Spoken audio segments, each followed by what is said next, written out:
విఘ్నత. కొమరయ్య పరమ పిసినారి. ఆయనకు 7 ఏళ్ల మనవరాలు ఉంది.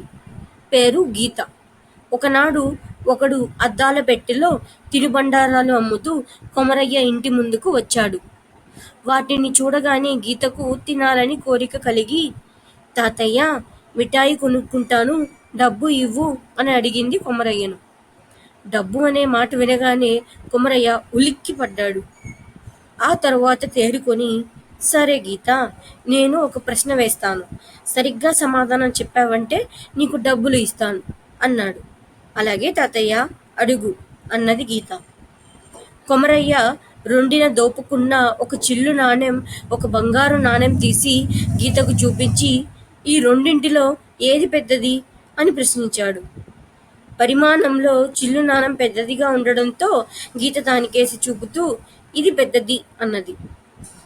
కాదు, బంగారు నాణెం పెద్దది అంటూ కొమరయ్య అది ఎలా పెద్దదో వివరించి చెప్పాడు సంతోషంగా.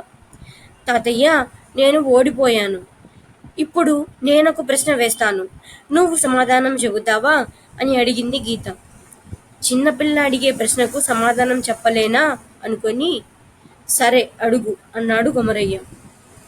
అయితే ఒక షరతు అన్నది గీత. ఏమిటి అని అడిగాడు కొమరయ్య. తాతయ్య, నేను ఓడిపోతే ఇంకెప్పుడు నేను డబ్బులు అడగను. నువ్వు ఓడిపోతే చిల్లు నాణెంతో పాటు బంగారు నాణెం కూడా నాకు ఇవ్వాలి, సరేనా అన్నది గీత. కొమరయ్య సంతోషంగా ఒప్పుకున్నాడు. తాతయ్య, ఒంటె పెద్దదా, ఒంటె పిల్ల పెద్దదా అని ప్రశ్నించింది గీత. ఇందులో సందేహం ఎందుకు, ఒంటె పెద్దది అన్నాడు కొమరయ్య. పప్పులో కాలేసావు తాతయ్య.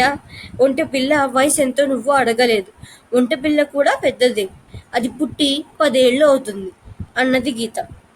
కొమరయ్య మనవరాలు తెలివికి మురిసిపోతూ ఆమె అడిగినట్టు 2 నాణాలు ఆమెకి ఇచ్చాడు.